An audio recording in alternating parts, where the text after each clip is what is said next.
Plusieurs difficultés attendaient les concurrents lors de la 4ème étape entre San Juan et Chilecito.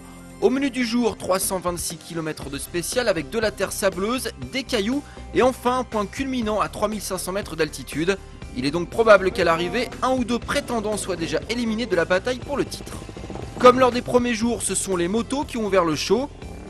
Vainqueur hier et leader au général, Cyril Després est donc élancé en position d'ouvreur. Derrière le français, 5 pilotes suivent: Franz Verhoeven, Paolo Gonçalves, Helder Rodriguez, David Casto et Marc Coma, l'Espagnol victime hier d'une erreur de navigation. Et visiblement le pilote KTM a envie de se racheter. À l'attaque, il passe le premier point de contrôle avec une avance d'1 minute et 51 secondes sur Després. Helder Rodriguez lui est 3ème. 4ème, l'Espagnol Juan Barreda Bort à 2 minutes du temps de référence. Arrive le deuxième point de contrôle de la journée, la tendance ne s'est toujours pas inversée. Marc Coma est au-dessus de Cyril Després aujourd'hui. L'Espagnol qui a maintenant repris 3 minutes et 49 secondes sur le leader au général.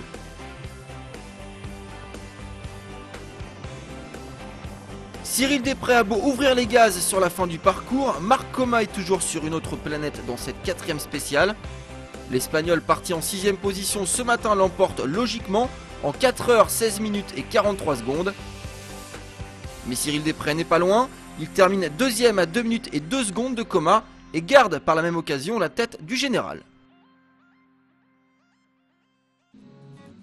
Chez les autos, la bataille fait toujours rage entre Hummer et Mini. Avantage au départ à la firme allemande avec la première place de Krzysztof Olowczyk au général, mais attention à Robbie Gordon qui n'est plus qu'à 54 secondes du Polonais. Le début de la spéciale est à mettre à l'avantage de Nasser Al-Attiyah, le Qatari qui passe en tête au premier point de contrôle devant Stefan Peter Hansel. À ce moment-là de la course, 41 secondes séparent les deux pilotes. Derrière, ça se bagarre, suivent Krzysztof Olowczyk, Nani Roma et Orlando Terranova. Depuis le départ de cet opus 2012, Stefan Peter Hansel court toujours après une première victoire de spécial. Et au vu du pilotage du français aujourd'hui, cela pourrait être son jour. Au deuxième point de contrôle de la journée, la tendance se confirme. Stefan Peter Hansel a passé la seconde. Il reprendrait 8 minutes et 32 secondes à son coéquipier Olowczyk. Nasser Al-Attiyah et Robbie Gordon, eux, au volant de leur Hummer, ont du mal. Le Qatari qui est même obligé de s'arrêter au kilomètre 288 sur ennui mécanique. Aidé par son coéquipier, il repart, mais il perd environ 15 minutes à cause de cette panne.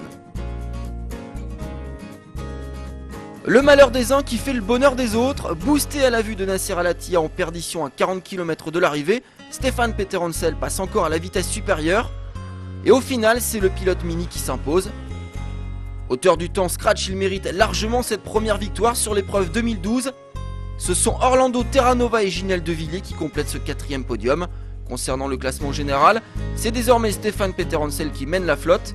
2ème et 3ème, Ginel De Villiers et Nani Roma.